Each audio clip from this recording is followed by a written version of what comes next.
have to make the tough decisions in regards to the statutory process we are in, and it is a statutory process. And I can't speak for the other councillors because I don't know what they're going to vote, but I will be voting to keep the outer scope in the process until we have, all of us get all the information, because this reminds me, Your Worship, and I know I'm going to get to the rumblings here, but this reminds me of the long-term plan.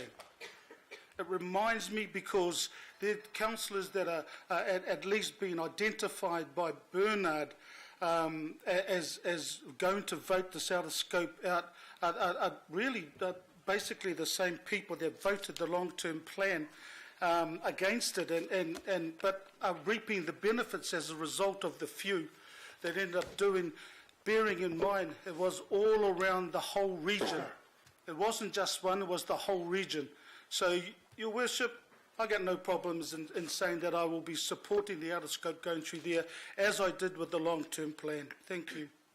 Kia ora. Okay, now we have a alternate recommendation that is sitting there, and Councillor Dick, you moved it. You've got a seconder? I've seconded. Right, Councillor Christine Fletcher will second it. Councillor Dick, would you like to speak, please?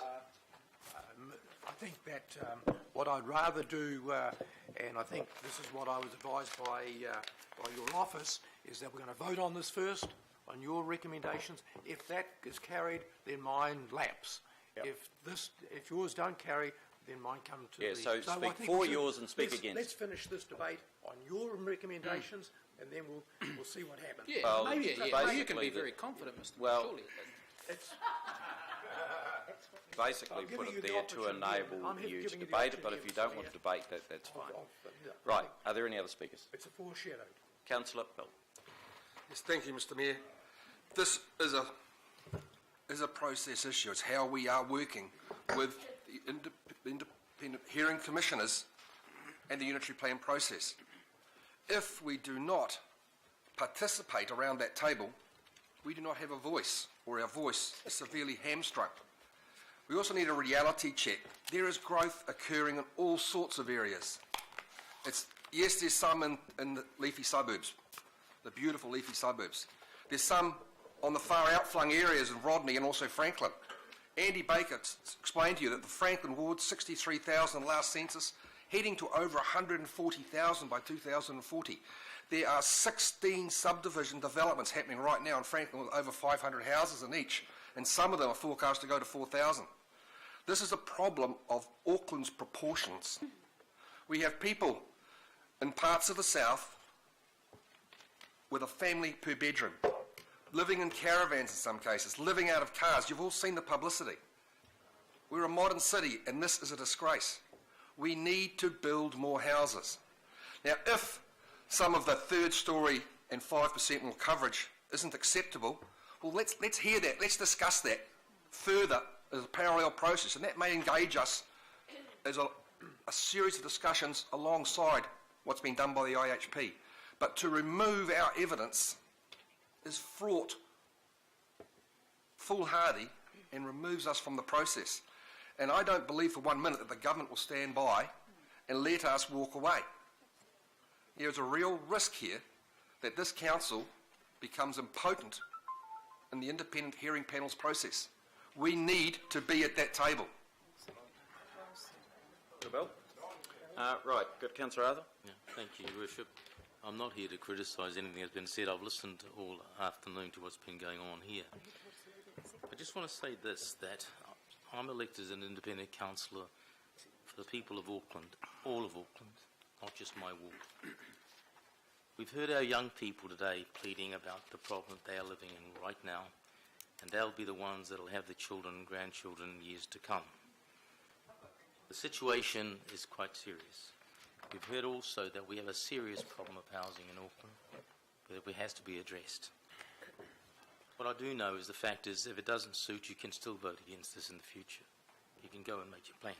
But the fact is, everyone that sits here and all of you who are really concerned about this have children, grandchildren and great-grandchildren coming. I just want to ask you, consider their future. This is what we are talking about here, the future of Auckland.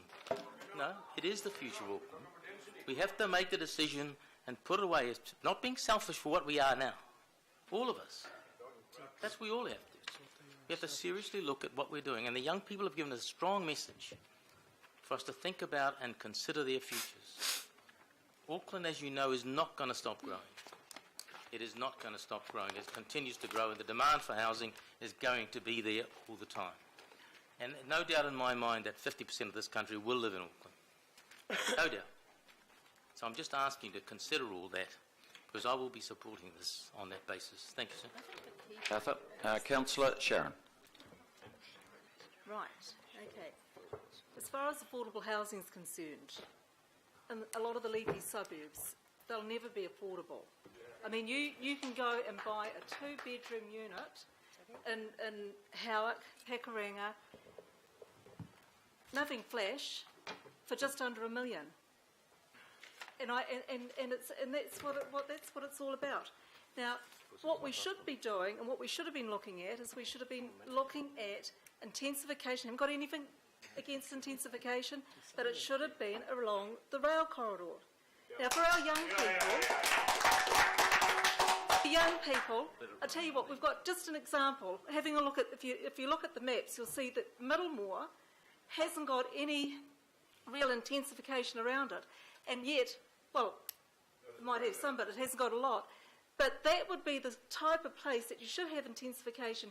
Young people, young doctors and nurses that want to buy their first home before they have a family, they could build, they could live there until they're ready to move into their leafy suburb. But we don't want to destroy Auckland. I mean, some of these leafy suburbs are absolutely beautiful. Why do we want to destroy them? I mean, the planners and the Unitary Plan Committee, they haven't listened. They haven't listened to the interim information that the Independent Hearings Committee gave to the Unitary Plan and to the commissioners, to the planners rather. And so what do they do? They decide to sock it to Howick and upscope in the Howick village. And I mean, people all over the world come to Auckland, and they go to Aoraki and they come to Howick, and they think, this is just amazing. This is beautiful. We're just trying to destroy our Auckland. So I certainly won't be supporting the recommendations, and there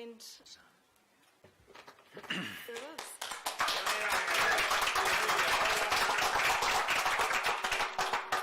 Councillor Denise. No, I don't wish to speak on this particular. In fact, I need clarification. Are we taking Councillor Quacks's? No. So this is just debate no, look, I actually made it quite clear. Councillor Quacks doesn't want to speak. We have basically a recommendation, and there is an alternate recommendation. That was the whole purpose of this meeting, to have a discussion and a debate on them both. Now, we're having a debate on them both at this point in time. If you don't want to debate one of them, that's fine. If you want to debate the issue that is the first motion to be put, then you can. I wish to comment on the alternate recommendations, so when can I do that? You can do that right now. Point of order, Mr. Chair. Point of order. Point of order. Tabled and moved and seconded. I'm just questioning whether we can. It's been moved and seconded. I can't see it. I haven't seen it. None of us. Point of order, Mr. Mr. Chair. Half of us. I thought it had been moved and seconded. I heard there was a seconder. I was the seconder on the basis that this was foreshadowed. So the debate at the moment, as I understand it, under standing orders, is that we are debating the recommendations that have been put by the Deputy Mayor.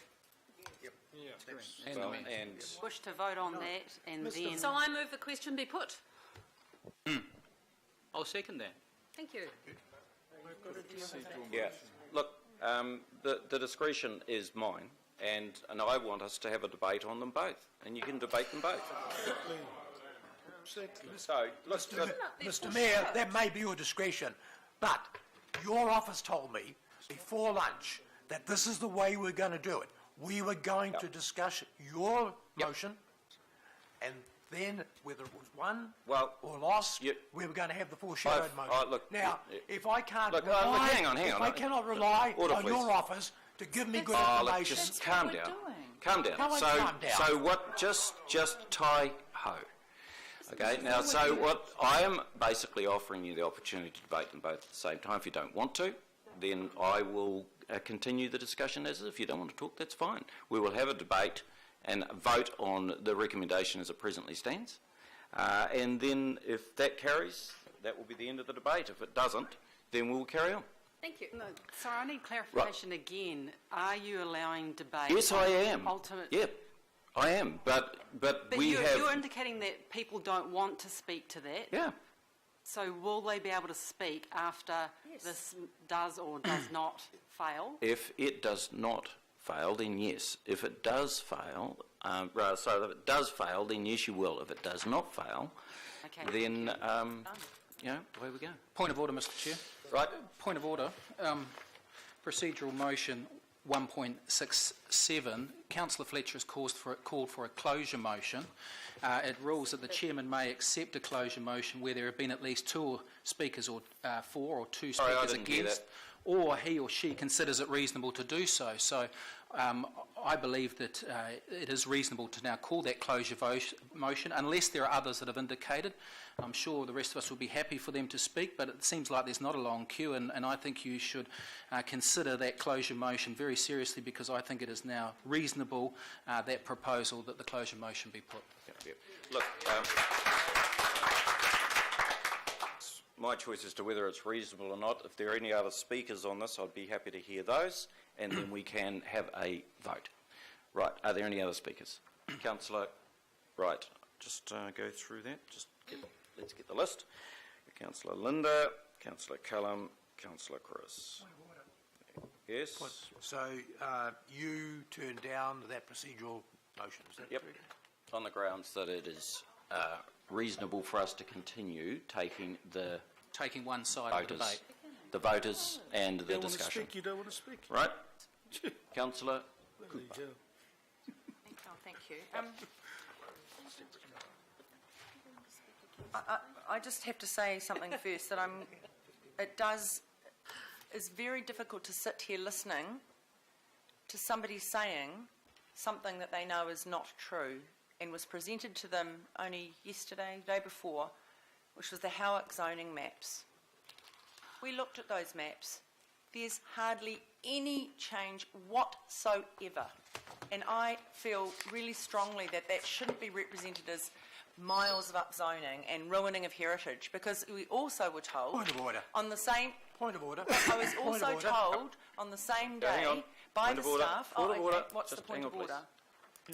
What Councillor Cooper is doing is misinterpreting what Councillor Stewart has said, and basically saying that Councillor Stewart is not telling the truth. Well, that's a matter of perception. So you've asked me to rule. So hang on, we're debating the issue of her view as to what's going on in Howick and what's not. Now, don't quit that. What we can say is it's not wise to question whether or not someone is misleading. Okay, all right, well, I'll rephrase Just give your view on whether or not you think there have been big changes. When I saw the maps of Howick yesterday and the day before, I thought... Stop, please, Linda. Sorry. This could be a long night, it could be a short night, and it's not helped by constant interjection from the crowd. So let us debate. Right? We're having a good debate. We're doing what we need to do, and that's to finish it. So just let us do it. No intercession.